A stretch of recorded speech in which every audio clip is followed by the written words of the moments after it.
Thank you so much. Thank you so much for joining us. It's pleasure to have you with us today.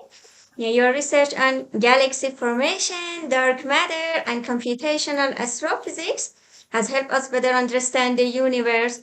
Your work with simulation has provided valuable insights into how galaxies evolve and the nature of dark matter. My name is Andrea Macciò. I'm a professor of physics at NYU Abu Dhabi, and I'm also the director of the Center for Astrophysics and Space Science at NYU Abu Dhabi.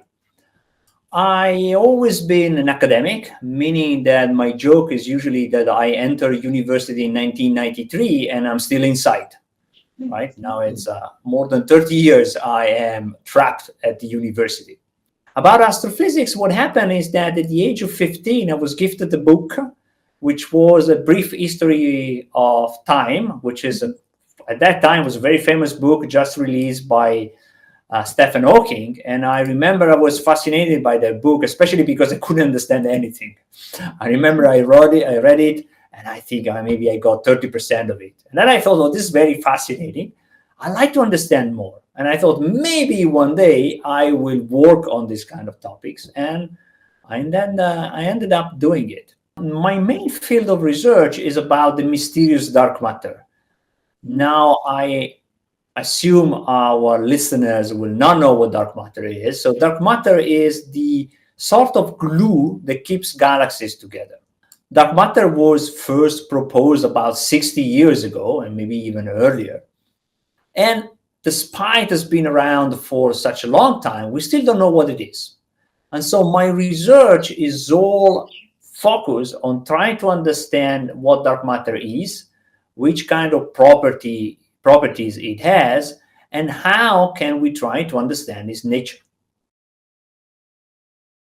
You talked about dark matter, and there is lots of things that we don't know about this.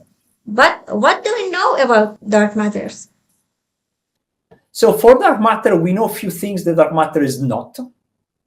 So for example, we know dark matter cannot be made by anything we have on Earth, like any kind of particles, even exotic particles like neutrinos or antimatter. Dark matter cannot be made of those. Dark matter cannot emit light, because we have looked a lot about that, and we know dark matter cannot emit any light. Dark matter must feel gravity, and must feel gravity as every other particle. So it doesn't have any specific gravity law. It's the same gravity law of the other particles. So that's what we have understood. Now, truth to be told, given that dark matter is around by 70 years, we should know more. It's a bit disappointing that after all this time, we don't know that much about dark matter. Mm-hmm. I've been working on that for a long time, and I know that whoever solves the riddle of dark matter, I always say, gets a ticket to Stockholm, right? Goes for the Nobel Prize. No discussion about that. We always, as physicists, we try to make models, right? So what is a galaxy? In the first approximation, a galaxy is a disk, right, that rotates. But now we know real galaxies have spiral arms, right? So can we create spiral arms? Can we create the amount of stars that we see in real galaxies? So better and better computers allow us to ask more and more challenging questions. So it's a bit of a cat and mouse game, right? You get better data, you do better simulations, better data, better simulation, and you always try to improve your model.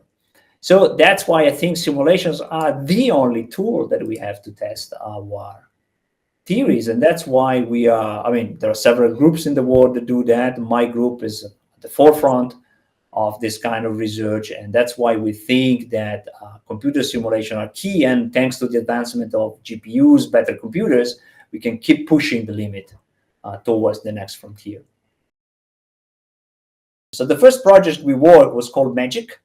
Mm-hmm. And the reason is that it was an acronym, stands for Making Galaxies in a Cosmological Context. But the idea behind that is that if you think about that, dark matter is a bit like a magic trick. If you ever seen a magician doing a trick, right? When they take a card, they make you sign it, then they set it on fire, the card is destroyed, then magically it comes back from their pocket. If you ever seen a trick like that, you have only two options. you say, okay, the guy is truly magic, and he did a trick, and he did a magic event, or you say there is a trick, right? And why do you know there is a trick? Because you know the law of physics, right? You know that if you take a piece of paper like a card and you set it on fire, it cannot come back from your pocket, right? There must be a trick. The problem is that if the magician is good, you have no idea what the trick was. You have no idea how the trick happened, right? Dark matter is exactly the same. Galaxies go around, they're very fast, there must be dark matter. But if you ask me, what is dark matter, where is dark matter, I cannot answer, because it's like a magic trick. Nature was very good in doing this magic trick, right? Okay, if we know very little about dark matter, when it comes to dark energy, we're literally in the dark. So the point is that you need energy to accelerate. That's basic law of physics. And so if the universe is accelerating, there must be some mysterious energy that is accelerating it. And since we know nothing about it, the only thing we can do is stick the dark in front of it, right? Dark energy. You need energy, and it's dark because we have no idea what it is. James Webb Space Telescope has recently discovered galaxies in the early universe that appear to be too massive and mature for their age. As an expert in galaxy formation and dark matter, how do you interpret this finding? You know that when you look far away in the universe, you're also looking back in time. The reason is that the light takes time to reach us. And so when you look at an object, you don't look how the object is now, you look how the object was when the light left.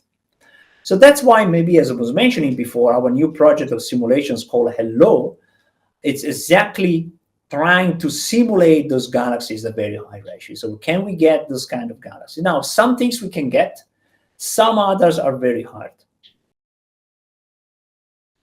I think one of the most bizarre things we have discovered in the last 15 years is that we knew there were black holes, right? Black holes they form when the stars die. And so if you look at the black hole, normally it should have the mass of a star, right? It could be one sun, 10 suns, 50 suns. But in the last years, we have discovered that the center of every galaxy, there is a gigantic black hole that has the mass of millions of suns, hundreds of millions of suns. And those black holes are there in every galaxy, and we still try to understand how they got there. Why are they so big? Why every galaxy has one, not two? Why you have all this incredible energy that the black holes are releasing at the center of the galaxy, and what it does to the galaxy.